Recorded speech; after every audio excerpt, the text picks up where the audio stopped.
Voilà, Morav Parashat Vayeshev, deuxième partie, le Dvar Torah sur la paracha. Alors voilà, dans ce paracha, il est marqué un passouk, on va traiter un peu ce passouk. Vayimtsai ou Ish Torah Basade.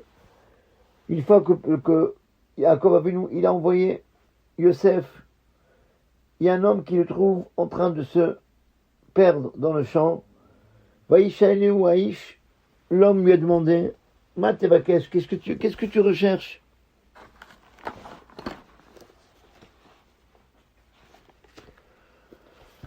Un jour, Rabbi Yonatan Aïfitz, il est sorti dans les rues de la ville. Le roi l'a rencontré, alors qu'il était accompagné de toute sa cour, et qui lui demande où tu vas? Et Rabbi Yonatan Aïfitz, il lui dit, je ne sais pas. Qu'est-ce que cela veut dire que tu sais pas? Le roi s'est mis en colère. Mets-le en prison. Tout de suite, Rabbi Yonatan Aïfitz a été attrapé et ils l'ont mis en prison. Au bout d'un moment, le roi s'est calmé. Et il a demandé d'appeler, donc on lui amène Rabbi Yonatan Aïfitz qui explique la réponse qu'il a donnée. Cette réponse un peu étrange. Rabbi Yonatan Aïfitz qui répond au roi, Sire, je t'ai répondu comme il fallait. Un homme, il ne sait pas où ses pieds l'amènent. Et la preuve, quand je suis sorti de chez moi, je devais partir prier à la synagogue. Et à la fin, je suis arrivé en prison. Je suis en prison pour dire qu'un homme, il ne sait pas où il va. Eh bien, mon rêve à toute l'histoire de la vente de Yosef, avec toutes les pérénigrations de cette vente, c'est quelque chose qu'on ne s'attendait pas du tout. Durant tout cet événement, on voit que toutes les actions qu'on a fait dans un objectif particulier, c'est Akadosh Baruch Hu les a menés à un autre endroit complètement différent. Comme on va expliquer, Yosef, il rêve, il raconte à ses frères, leur réaction était de le diminuer. Quoi? Tu veux qu'on se prosterne envers toi? Est-ce que tu veux régner sur nous? Est-ce que tu veux nous gouverner? Et ils ne sont pas prêts à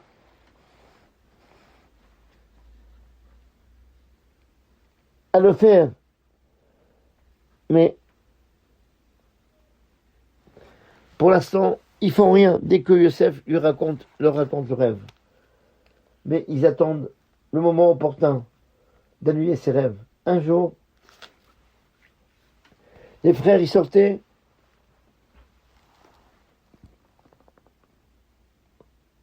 pour amener le troupeau de leur père au pâturage. Yaakov y voit qui s'attarde. Il envoie Yosef à Shrem, là où les frères ils étaient en train de paître le troupeau. Yosef ne trouve pas. A priori, qu'est-ce qu'il doit faire? Il doit retourner chez lui, à la maison.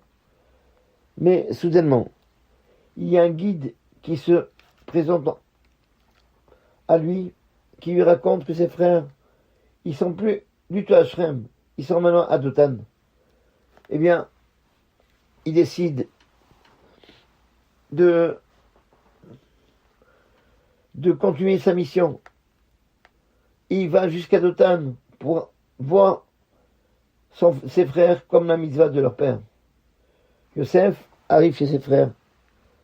Et les frères, ils ont trouvé le moment opportun pour comploter contre lui. Ils décident de le tuer. Et pour montrer que son rêve ne vaut rien, Yehuda, il s'oppose à l'action des frères. Et il donne comme argument, Ma betza kinarog et tachin. À quoi ça sert qu'on va tuer notre frère et qu'on va trouver son sang? Les chouvenim kerenu la ishmaelim, on va le vendre aux ishmaelim et on préfère ne pas le toucher, qu'on ne le touche pas, parce que c'est notre frère, c'est notre chair. Le Maasé, cette action, a priori de Yehuda, il découle d'une miséricorde, d'une pitié qu'il a eu sur Yosef. Mais, regardez, seulement cet effort-là, elle a amené, lui, il voulait faire du bien à son frère, mais ça ne lui a amené que du mal. Parce que si Yehuda n'a pas essayé de le sauver, Yosef, il serait retourné chez son père. Pourquoi? Déjà, Réhouven, il a programmé sa délivrance, la délivrance totale de Yosef. Il a pensé revenir au puits après un temps et le prendre comme la Torah nous dit de façon claire. Les man atziloto mi Adam, ils voulaient le sauver de leurs mains. Là, Shivo et la vie pour le ramener au père, à leur père. Et il savait qu'il était impossible pour lui de convaincre ses frères d'être indulgents auprès de Yosef. C'est pourquoi il leur a proposé de le jeter dans le puits pour qu'après, il pourra le faire sortir et le ramener à la maison. Et c'est pourquoi on comprend pourquoi quand Réhouven il retourne au puits et qu'il voit que Yosef n'est pas dans le puits. Il a déchiré ses vêtements. Et il est retourné chez ses frères et il dit l'enfant n'est plus là. Et qu'est-ce que je vais devenir? Maintenant, une question qui se pose.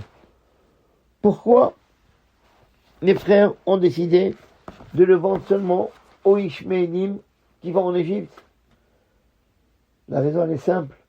Parce que la loi en Égypte, elle fixe qu'un évêque, qu'un serviteur, il ne peut jamais devenir le roi. C'est là-bas où il y a des faibles probabilités que les rêves de Yosef ils vont s'accomplir. Et qu'est-ce qui est sorti de cet effort qu'ils ont fait? Est-ce qu'ils ont annulé l'interprétation de ces rêves? Au contraire, non seulement leur effort n'a servi à rien, mais au contraire, elle a donné l'objectif inverse. Cette action qu'ont fait les frères, de faire sortir, de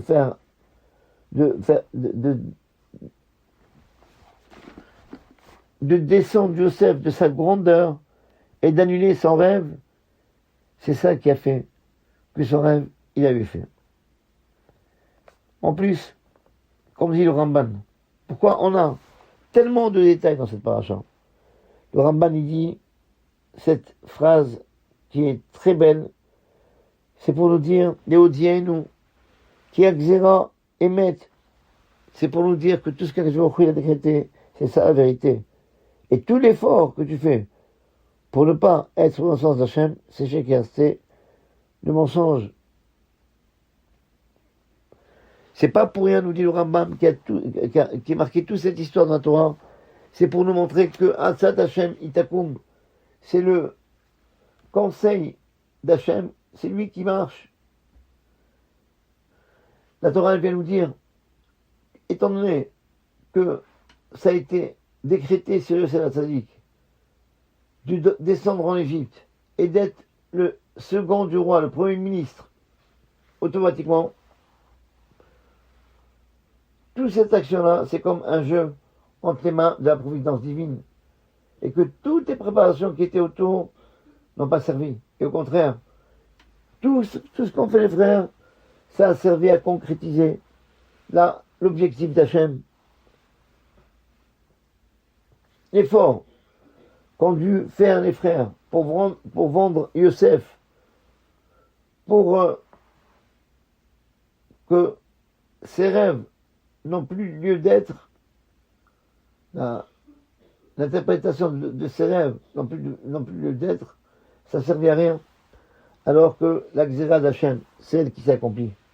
Et Yosef, il est arrivé à être le Méner, le roi, régné sur l'Égypte, et pratiquement sur tout le monde, parce qu'il y avait la famine de partout, par le fait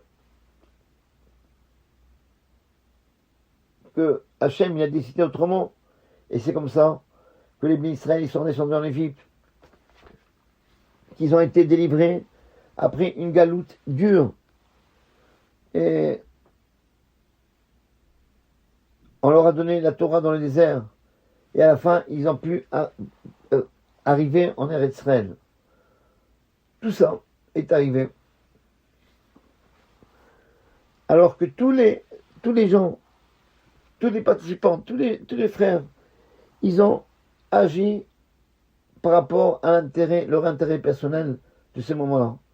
Par contre, Boré Olam, le maître du monde, qui voit tous les arguments, tous les événements, eh bien, c'est lui qui a utilisé tous les actions, tous les efforts des frères pour arriver à la fin, à l'objectif qu'il a fixé lui-même et non pas que les frères ont fixé. Voilà, moi, ça c'est pour la paracha. Je voudrais dire un petit mot sur le jeu de la toupie qu'on fait à Hanouka. On va se trouver bientôt, Ben Hashem, en plein jour de Hanouka. Il y avait un Rav qui criait que les gens y pensent que l'essentiel de Hanouka, c'est de s'asseoir devant la Hanoukia et de chanter Maos Tzurishuati. C'est sûr que c'est pas ça l'essentiel. Et c'est sûr que l'essentiel de Hanouka, c'est pas de manger un beignet et de s'amuser avec la toupie. Ainsi,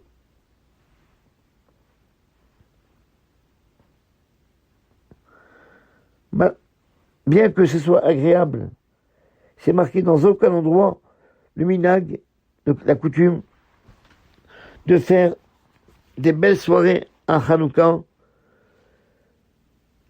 des soirées de jeux de toupie, des soirées de consommation de beignets, ou bien des soirées, des rendez-vous familiales. L'essentiel pour Hanouka, il ne faut pas oublier, c'est d'étudier la Torah et faire les mitzvot. Parce que, n'oublions pas que si on fait Hanouka, c'est pour nous apprendre que la Matara, le but des Evanim, le but des Grecs, c'était de leur, comme on dit dans Alanissim, Le'ashicham Toratecha, de leur faire oublier la Torah, ou la Avera, de les faire transgresser tous les mitzvot de la Torah. Si on va donner, pour bien terminer, on va expliquer, c'est quoi le jeu de toupie qu'on a à Hanouka? Le Avnezer, il ramène que l'idée de la toupie, ça ressemble un peu à l'idée de la ficomène qu'on prend à Pessah. Le fait de voler la ficomène a été institué pour que les enfants ils restent réveillés jusqu'à la fin du Seder. Ainsi, on leur a donné un but pour attendre. Ils attendent le cadeau qu'on va leur donner à la ficomène.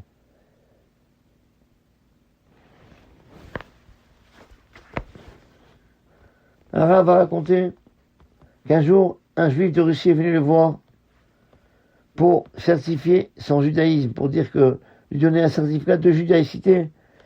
Je lui ai posé la question, qu'est-ce que tu connais? Il connaissait rien. Et à la fin, il s'est rappelé. Une chose, je me rappelle. Il y a une fête où il y a une mitzvah de voler. Ça, il se rappelle.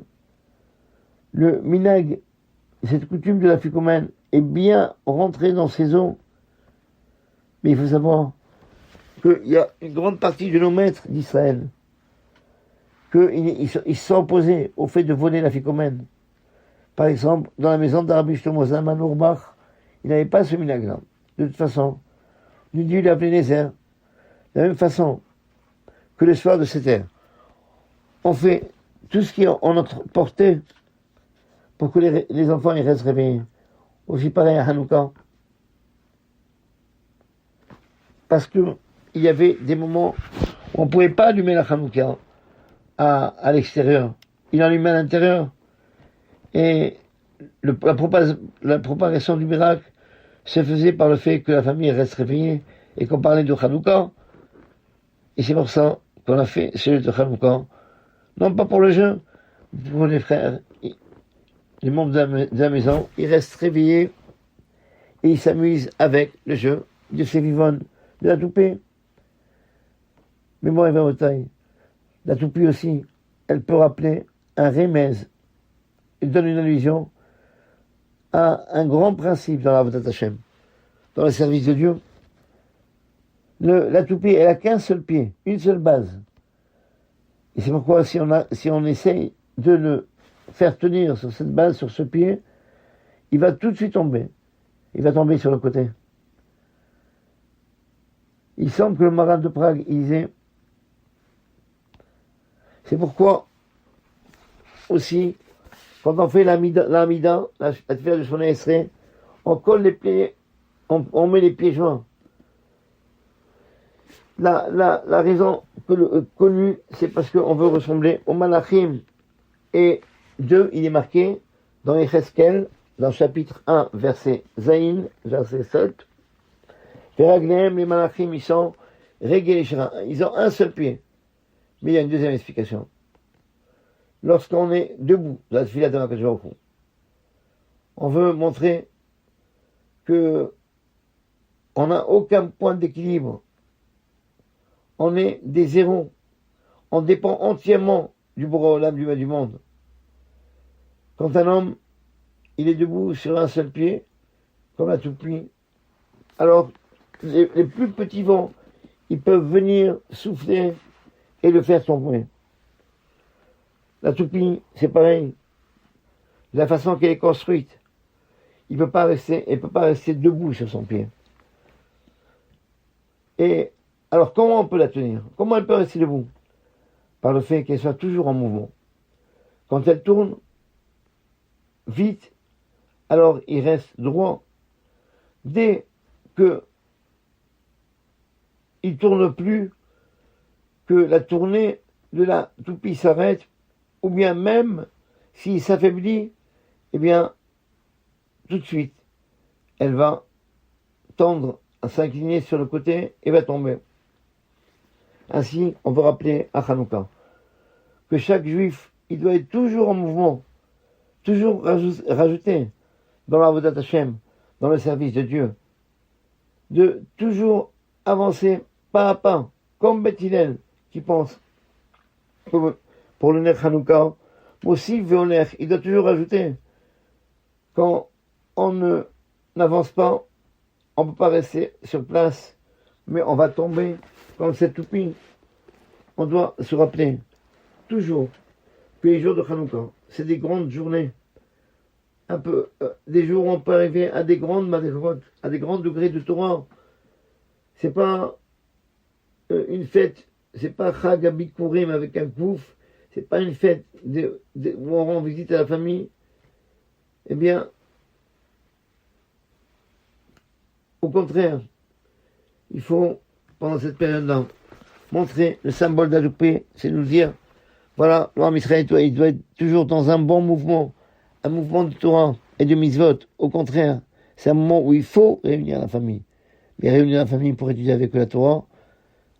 Et c'est comme ça qu'on va montrer comme il faut avoir la vraie image, le vrai parfum de Hanouka à travers l'étude de la Torah qui nous a toujours sauvés et qui nous sauvera toujours. B'ezrat Hashem, que je vous donne Hanouka Sameach, Shabbat Shalom, et que B'ezrat Hashem, de la même façon que il a fait des Nissim Veniflaot, des miracles à l'époque de Hanouka, où il y a nos ennemis qui étaient trop nombreux. On pensait que exactement pareil que on a vu dans l'histoire de Vaïchev. On pensait, voilà, ceux qui sont nombreux, c'est sûr qu'ils gagnent. Eh bien non, et non. C'est pas les plus nombreux qui ont gagné.